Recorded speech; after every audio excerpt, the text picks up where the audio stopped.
everyone. Welcome to Care at Scale podcast by Greg Greeners.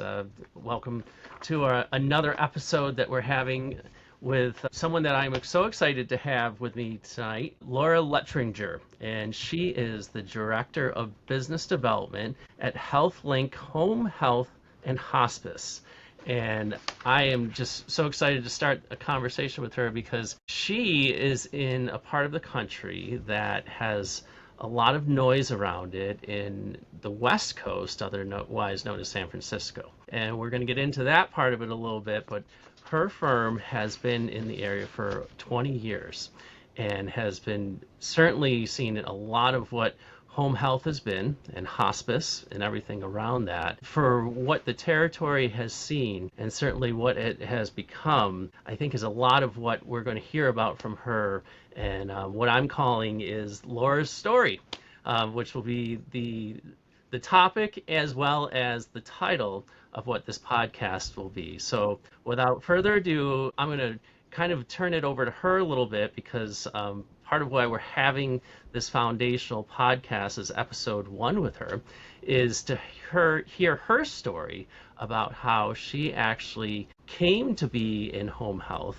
and how her passion has started to be in it as well. So without further ado, Laura. Of course. Well, first and foremost, thank you so much for having me on to speak about this, Greg. A big part of my role is educating people on the resources available to them when their loved ones need, additional care at home. It all kind of began for me. I'm from the Bay Area, born and raised in Northern California, and I ended up in San Francisco. And I had worked in mental health, I had worked in insurance, and when I came to San Francisco, it was kind of the part of my life where I was like, okay, it's time to really put down some roots and find a career that is fulfilling, something I'm good at, something I like doing, and more importantly to me, something I felt that the world needed, right? Especially in San Francisco, there's a lot of tech, there's a lot of AI, there's also a lot of healthcare, right? UCSF is here, we have Stanford down in Palo Alto, across the East Bay there's John Muir. And so when I first started with HealthLink, I was pretty new to home health, palliative, and hospice. When I joined the team, I wasn't even 100% sure all the acronyms we were using, like a SNF, right, which is a skilled nursing facility. That's like a post-acute. It's a rehab facility where patients go once they discharge from the hospital, but they're not quite ready to go home. Once I started doing some training in hospice, that's kind of where I felt, okay, I'm exactly where I need to be, right? It came full circle for me. And what that means is, when I was younger, around 10 years old, my mother had gotten diagnosed with cancer. So she was stage 4 lung cancer. It metastasized, went to her brain, spread to her breasts. And she got diagnosed and she had 6 months. So I remember when I was young, it was overwhelming. I didn't really know what was going on, but I knew we were going to the hospitals, we were going to doctor's appointments, chemo, radiation. And at one point, we had a hospital bed in our living room, right? And I was like, what? Like, this is crazy. We have the hospital at home. Being 10, it was kind of cool. It was interesting to see. And, as she continued to decline, she ended up going to this place, right, where there was a bunch of hospital beds. And I knew it wasn't a hospital. And, I knew it wasn't like a retirement home. And I was like, where is she? Like, why do we go to this building to visit her? So, as I got older, and especially when I came to HealthLink, it all started to make sense. I was like, oh, you know what? My mom was on palliative care, and she was having the DME, which is durable medical equipment, right? That's oxygen tanks, wheelchairs, walkers, hospital beds. That's what we call it in the industry, right? DME. And so I started working with HealthLink, and I'm like, wait, my mom had DME and she was on palliative care while at home. So she could still be with, her husband, my dad, and my brother and I. So she was at home, right? Even though she was really sick, it was comfortable, right? She was with us. So when she started to decline even more, that's when she went to a skilled nursing facility. And so when I started working with HealthLink, that's where it all came together. I kind of had my aha moment, right? Where I realized I was doing what kind of like my inner child was experiencing. And I think that's where I really got the drive to have some sort of career where I wanted to help people, right? Where that little girl in the living room with the hospital bed, I wanted to make sure that if somebody's loved one was on hospice or palliative care and maybe their mom or dad or grandma or grandpa, aunt or uncle took a fall at 2 a.m., I wanted to be the one to help dispatch a nurse to get them there instead of them having to take an ambulance ride while they're already, vulnerable. They have a life-limiting illness. So since having this career, I've been able to really share my story, the compassion, and again, just feel like I'm really where I'm supposed to be at by helping people understand, like, hospice doesn't necessarily mean it's the end. You can graduate from hospice. There's other resources before you need to go on hospice, like palliative care. And I feel like there's just, a lack of education when it comes to families, providers, on, educating people on what's available to them when they really need it. Well, I can so relate to so many parts of that story where you've lived an experience and it comes full circle at some point in your life, and you just become so passionate about why you want to be part of something to make it better for someone else along those lines. And it's real, and when other people are experiencing it with you, when they're in that time of need, you draw from it, and that's something they appreciate and can certainly feel at the same time as well. So the fact you're doing that now, and every day you can go out there, and you've talked about your team and how it's something that you convey to them, and always want to make sure that they're engaging with the patients, and whomever it is that they're around doing that same thing is a very important part of what it is. So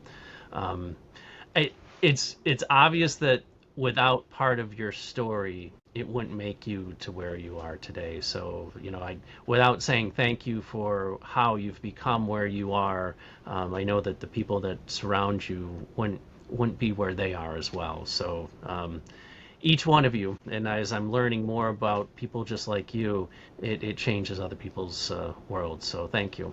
Right, of course. I mean, it's when people are in times of crisis, that's where I feel like humanity really shows. Who's going to answer the phone? Who's going to walk you through the steps? And that's what's hard about healthcare nowadays. Is there's so many hurdles you have to jump through just to get a yes or a no, right? To get the approval or the denial if your loved one's going to be able to receive the care they need. So I'm more than happy to kind of be on the forefront of that. Well, that's a perfect transition to the next part of our conversation, which is, in your market right now, there seems to be a lot of people that aren't doing it correctly, and there's a lot of fraudulent activity, from the simplicity of writing it wrong on a piece of paper to the further end of it, where it's on a governmental level, where people are more or less stealing millions from people. That is just such a high level of fraud, where you have a door where supposedly there's a business behind it that's doing healthcare, but there's no one there, and it's millions of dollars basically being funneled through an address that has nothing to do with home health, let alone hospice or any other type of care. They're just using it as an address. And where I've seen your brochures, we've talked extensively about how your team's certainly doing it differently, and I've looked at how you basically titrate between different types of care. And so now I'd like you to kind of explain how, whether it's the home health care, the palliative care, the hospice care, that, as we're going to use this as kind of an education, that if someone wants to look to how HealthLink is one of those sites, that I want to know what the difference is, and how, if I want to go from one to the next, because we know that people just don't understand it. And I mean, one of my sole goals for Care at Scale is I'm going to do this continually across the country, north to south, east to west, is to take people just like yourself and educate on a local level, so that people will be better educated, so that they'll trust individuals just like you, and repeat. So maybe start with the home health piece of it and explain what that is, and then we'll talk about the next piece. Yeah, of course. So home health is a really great resource that not a lot of people know about until they need it. So home health, it's short-term intermittent care. So what that means is most of our patients, whether they're 20 years old or 80 years old, right? They have had an injury, an illness, or maybe even a new diagnosis, right? and they are homebound. Now, homebound in the eyes of Medicare doesn't mean you cannot leave your couch, you're bedbound. It just means it's medically unadvised for you to go to maybe an outpatient treatment, right? Maybe go down to the lab to get your blood drawn, right? Maybe you have an autoimmune, maybe you just had a double hip replacement, so it's really hard to ambulate safely.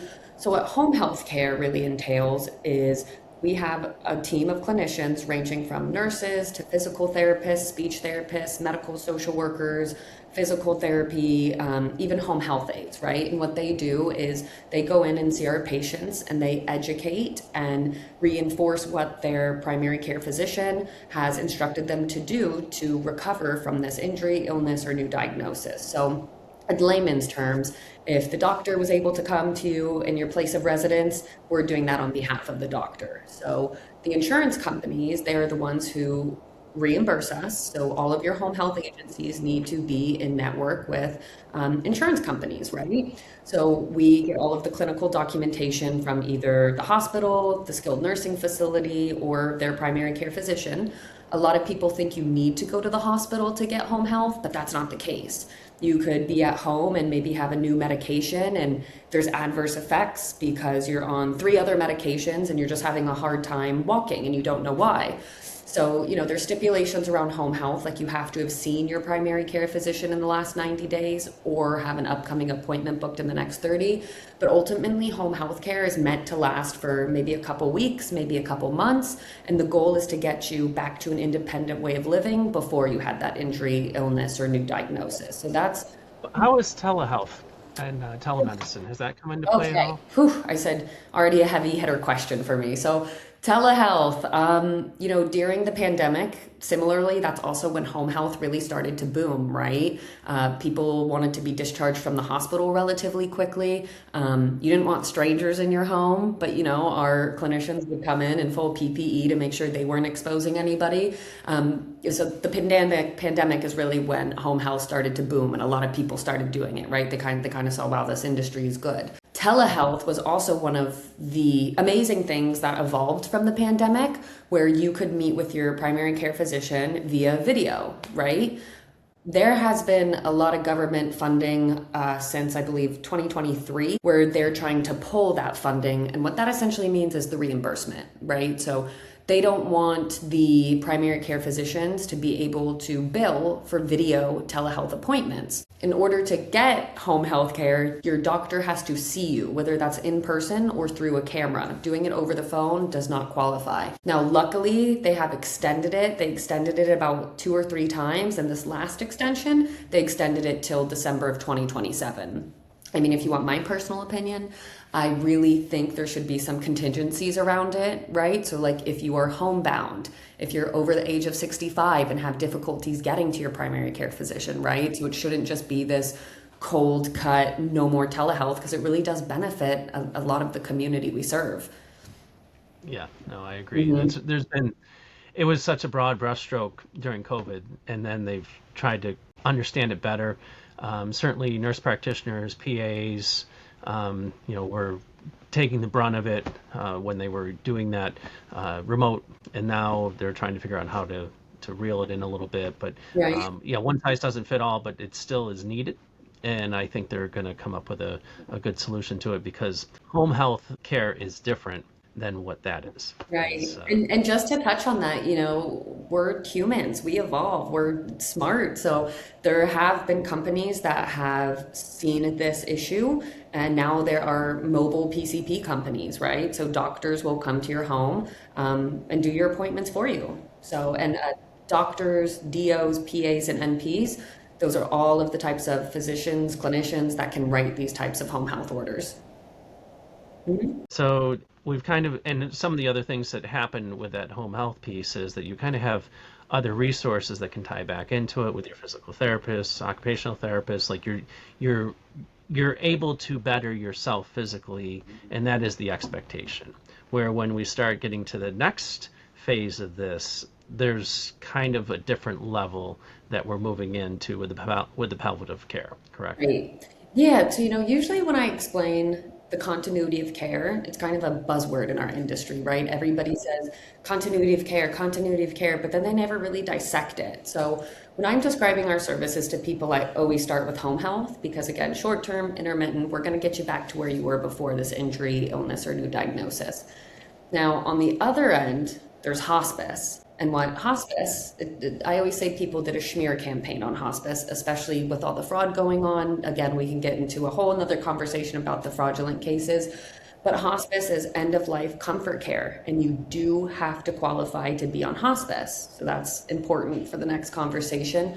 But what about the people in between, right? Where they're not necessarily ready for hospice, they don't qualify, but they need a higher level of care than home health. That is where palliative comes in. So palliative care, again, I'm very passionate about palliative because my mother was on it before she transitioned to hospice. She was 42 when she passed away. She had two young kids. She had a fight in her, right? I think when she refused a blood transfusion, right? And that was kind of her ending the fight and moving from palliative to hospice. And that's the key distinction between palliative and hospice, right? Hospice means no more curative treatment, and we're prioritizing comfort. And palliative, you can still pursue curative treatment. So, even with our palliative patients, psychosomatically, I've really seen it benefit them before they transition to hospice. That's why, again, I love our agency, HealthLink Home Health and Hospice, right? If you go on hospice and you start to improve, and legally if you're on hospice and you show any sign of improvement, you're supposed to be a live discharge, right? So you can kind of hear like the innuendos of fraud that some people might commit, and we can put them back on palliative, right? The other beautiful thing about palliative is you can use palliative alongside home health. Those are the three services. And the patients who really benefit from palliative are those patients who have a lot of comorbidities, right? So they have an oncologist, they have an endocrinologist, maybe also a cardiologist. So they have three different doctors of different disciplines telling them different plans of care, and they get overwhelmed and they don't know what to do. And so palliative is really to focus on the patient's preferences and lower their symptom burden to improve their quality of life. So, and that is the full spectrum of continuity of care. And patients can go through, especially if they're receiving chemo and then they have radiation treatments, like their bodies react so differently that they can really go from one to the other, Right. and make amazing recoveries Mm-hmm. because they physically do. And to somehow not be allowed to, or just not know that they can move back and forth within that, or even worse, which is kind of what we're talking about here, where they're fraudulently being tied into a certain payer group for all the wrong reasons. Mm-hmm. It's unfortunate. It's disheartening because a lot of the times when people need to make these decisions for their loved ones, they're in crisis mode, right? So a lot of the times I kind of do my civic duty and I tell them, I say, go to medicare.gov. You'll get 4 boxes. The third box in is find a provider, and you can look at hospice agencies, home health agencies, skilled nursing facilities. You can look at their clinical rating. You can look at their patient satisfaction results, and that is updated quarterly. So, but nobody tells them this. So I have very, very few times where I'm talking with families and they say, "Oh yeah, I've called other people. I'm doing my research." It's really just, no, I don't know what I'm doing. The hospital or the doctor or the facility told me to call you. So, Well, and as we do these podcasts and we have these conversations, you in theory become one of those faces at least they've heard from, to have a conversation, even if it's one way that they're listening to. That's the objective, right? Like they're hearing something and taking it in so that they can comprehend it before it's a catastrophic or an emergency situation, which lends us right into the hospice piece of it, because at some point people are at the end of life, and maybe they've gotten there sooner than they thought. Maybe they're just get to that point because of something that's catastrophic, and all of a sudden it's a hospice situation. So Explain that a little bit to me, because the brochure that I'm looking at, that you put together speaks to 29 days, Yeah. and somehow there's usually a 30-day period that is what hospice ends up being. So explain how it ends up being about that time frame, Yeah. where hospice So is involved. So hospice is one of those things where a lot of people hear it and it's like a deer in the headlights, right? Like they don't even want to consider hospice because they think that means it's end of life. And it's really not. Again, kind of going back to my personal story and have had, 20 years to reflect on what happened when I was 10 years old. It's, think about somebody who is going through an illness that is going to be terminal, right? Terminal means they're not going to recover from this, and it will be the reason they transition. You want to spend your final days comfortable and with your family, talking about your life and kind of creating a legacy with your kids, your relatives. And so when it comes to hospice, a lot of people enroll too late, is what I've seen from my personal experience. And I think, again, because of the lack of education, they think, well, this is the end. Once I'm on hospice, I'm done. My time on this earth is finished. And as long as you are showing some sort of gradual decline, you can stay on hospice. You can revoke hospice at any point if you don't want it any longer. But the way I describe it to families and patients when I meet with them is, you know, going on hospice, there's a lot of benefits. The benefits are whether it's 10 a.m. or 10 p.m., we can dispatch a nurse out to see you instead of you calling 911, getting in an ambulance, going to the emergency room, possibly getting admitted. Maybe they're just under observation, then they have to go all the way back to their place of residence. And I mean, for somebody who's really sick and vulnerable, that's a lot, right? So that's one of the biggest perks, in my opinion, of hospice is having those clinicians available to you when you need it, right? Instead of having to drive out of your house and get all the family members involved. So hospice is a beautiful resource for people. It's just we really need to educate on what hospice is. We're focusing on comfort so you can enjoy the final days, right? And there was a study that's where I pulled that data from is hospice patients on average live 29 days longer than those who aren't on hospice, right? So they have a nurse available to them if there's any sort of change in condition, so the nurse can address that. And it's just a higher level of care that we're focusing on comfort and keeping you comfortable so you can enjoy, again, the final months or weeks or days of your life with your family. And that's it.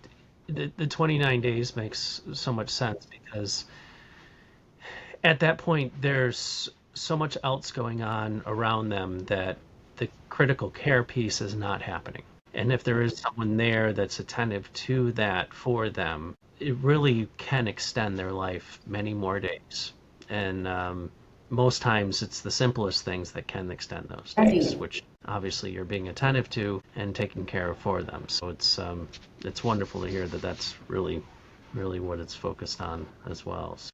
Well, that's a great explanation of it, as you walk through the three different phases of it.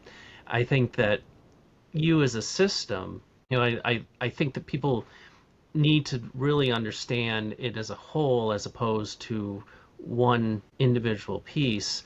And your group is fortunate that for years now you've been offering that. And why don't you just talk a little bit about how, I mean, you do one thing with your team, but as an entire entity, you Yeah. do have the capacity to provide what I would consider best of care for what is available for your region, San Francisco. And I know it's not just the immediate city, but you guys cover quite an area there. Yeah, so I mean, HealthLink, in my opinion, is the gold standard for home health, hospice, and palliative care. When it comes to finding an agency, I mean, the no-brainer is you want top clinical care, right? You want to make sure these clinicians who are coming into your home to take care of your loved one are going to deliver the best clinical care possible. So, I mean, on Medicare.gov, how I reference that website where you can also look at like data, right? There's data that you can read where it will show you where the agency falls compared to the national average, and we're below every single national average out there.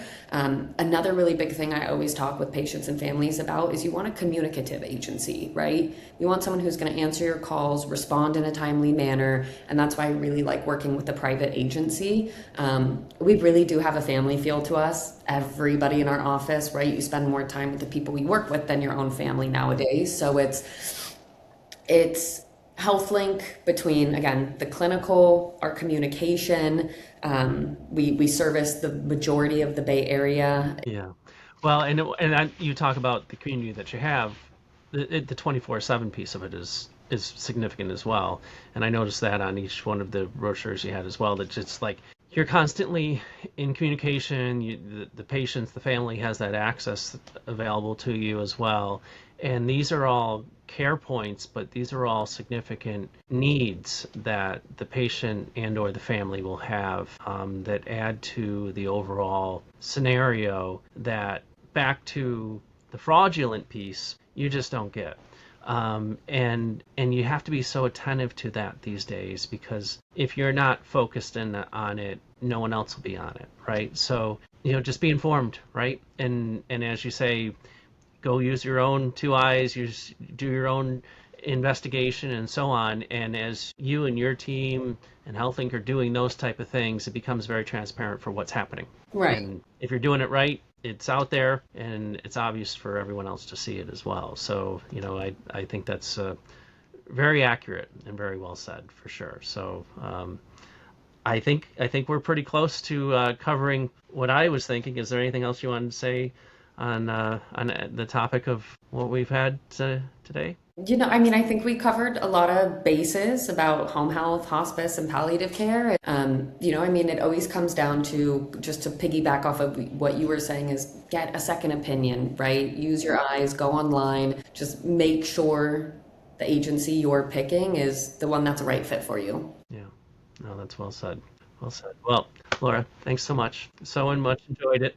And I think we didn't bring it up, but there is a whole conversation around insurance and what this entails, and it is a complex conversation as well. But we can leave that for our next conversation. But as I said, this is Laura's story, so we can just continue the story on our next wrap, as they say, and hopefully there'll be episode 2 and 3 and so on, because there's a lot to talk about. So thank you. Of course. And let's do this again. Sounds like a plan. Thanks, Craig. Thank you. Bye-bye.